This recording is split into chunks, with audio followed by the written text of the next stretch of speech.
Halo semuanya, selamat datang di sesi bedah materi kita kali ini. Oke, langsung aja kita bahas sebuah riset akademis yang super menarik dari Julie Kruger dan Daniel Bodemer. Riset ini ngebahas soal gimana sih otak kita itu sebenarnya memproses augmented reality atau yang biasa kita sebut AR.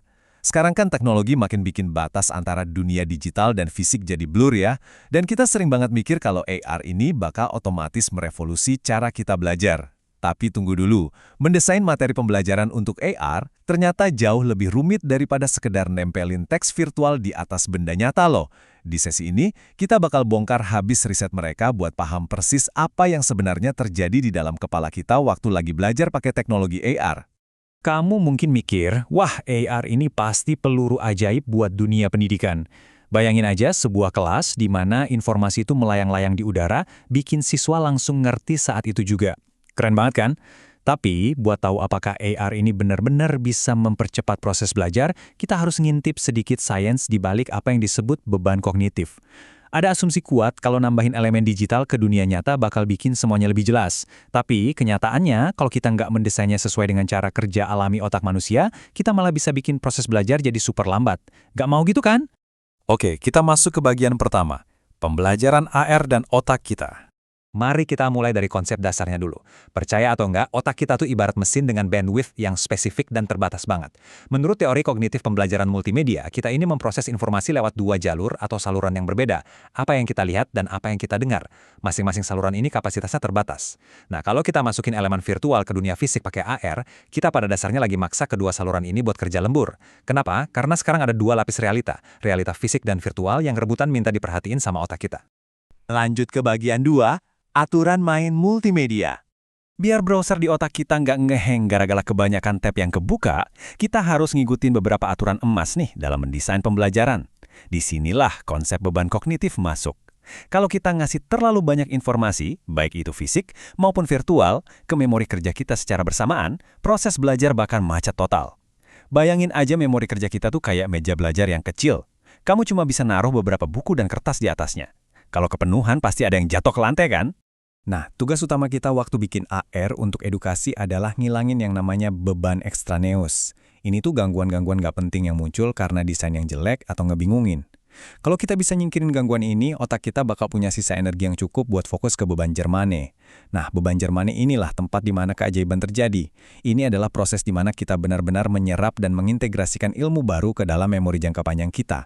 Jadi, poin krusialnya tuh gini, kalau teks dan gambar posisinya pisau atau berjauhan, mata kita harus bolak-balik nyari hubungannya. Dan percaya deh, itu nguras baterai mental kita cepat banget. Daripada nyuruh orang ngelihat benda aslinya, terus nunduk baca penjelasan yang di buku atau layar lain, kenapa nggak kita tempelin aja label virtualnya persis di sebelah benda aslinya? Nah, inilah janji besar yang ditawarin sama teknologi AR. Sekarang kita bahas bagian 3. Uji coba pertama, menggabungkan realita. Buat ngebuktiin teori tadi di dunia nyata, para peneliti bawa 80 peserta ke sebuah kebun raya buat belajar tentang tanaman. Tesnya simpel tapi brilian banget. Sebagian peserta ngelihat fakta-fakta tentang tanaman melayang langsung di atas tanaman aslinya lewat kacamata AR. Sementara itu, kelompok yang lain baca informasi yang sama tapi lewat layar tablet, yang artinya mereka harus bolak-balik nunduk ngelihat layar terus ngedongak ngelihat tanaman aslinya. Nah, ini dia hasil yang super menarik. Ada yang namanya tuntutan temporal. Gampangnya ini tuh seberapa terburu-buru, tertekan, atau kewalahan perasaan seseorang waktu nerima informasi. Tebak apa yang terjadi? Buat kelompok yang pakai AR terintegrasi, skor tekanan ini anjlok signifikan ke angka 6,90. Ternyata dengan ngurangin pergerakan mata yang bolak-balik tadi, kita bener-bener ngasih waktu buat otak kita bernapas. Nggak cuma itu, mereka yang pakai AR terintegrasi ngerasa kalau performa belajar mereka jauh lebih baik dibandingin kelompok yang pakai tablet. Menariknya, hasil tes pengetahuan mereka secara objektif sebenarnya mirip-mirip aja, tapi ada semacam kepuasan batin dan rasa lancar di otak waktu informasi itu ada persis di tempat yang kita butuhin. Mereka jadi ngerasa lebih kompeten dan pastinya nggak gampang frustrasi. Kita masuk ke bagian 4. Uji coba kedua, perlu tambah suara atau enggak? AR kan nggak cuma soal visual ya, perangkat ini juga bisa ngeluarin suara. Tapi tunggu dulu, di dunia desain multimedia ada aturan yang namanya prinsip koherensi. Aturan ini bilang, kalau kita nambahin elemen-elemen ekstra yang cuma buat dekorasi doang, biarpun itu seru atau menarik, itu malah bakal ngalihin perhatian dari tujuan belajar yang asli. Ini yang sering disebut sebagai detail yang menggoda. Jadi, pertanyaannya, kalau di AR kita tambahin efek suara virtual, apa itu malah bakal ngancurin fokus kita? Untuk cari tahu jawabannya, peneliti ngebawa 130 peserta ke tengah hutan beneran. Terus, mereka nampilin burung-burung virtual beserta teks informasinya di dahan-dahan pohon asli pakai AR.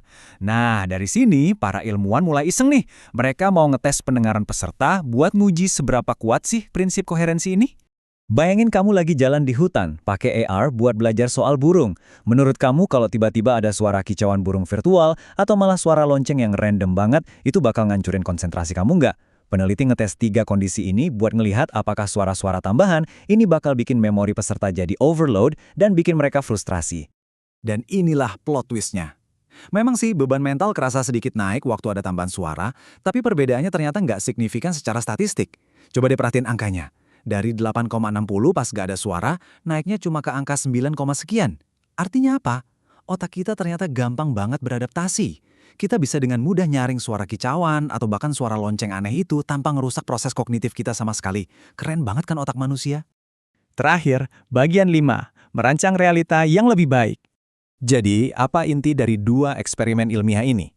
Awalnya kita mungkin ngira numpuk realitas digital, teks, gambar, suara, di atas dunia nyata bakal bikin otak kita korslet. Tapi nyatanya, AR itu adalah lingkungan yang gampang banget diterima otak manusia, asalkan kita nyatuin lapisannya dengan mulus. Otak kita tuh tangguh banget loh, gangguan suara kecil nggak bakal ngerusak segalanya, selama tata letak visualnya masuk akal dan nggak bikin mata capek. Jadi ingat ya, peluru ajaibnya itu bukan ada di kecanggihan teknologinya, melainkan di gimana cara kita mendesainnya. Kita harus ngerancang alat bantu ini supaya selaras sama cara otak kita ngebangun koneksi secara alami. Kita ini pada dasarnya lagi ngebangun jembatan buat pikiran manusia, bukan sekedar pamer teknologi canggih.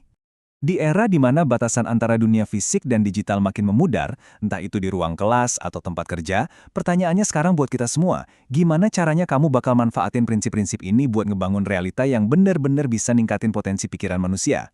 Jangan cuma mendesain biar kelihatan futuristik atau keren. Desainlah untuk cara manusia berpikir. Sekian untuk bedah materi kali ini, semoga wawasan ini ngasih perspektif baru buat kamu ya dalam ngelihat masa depan teknologi.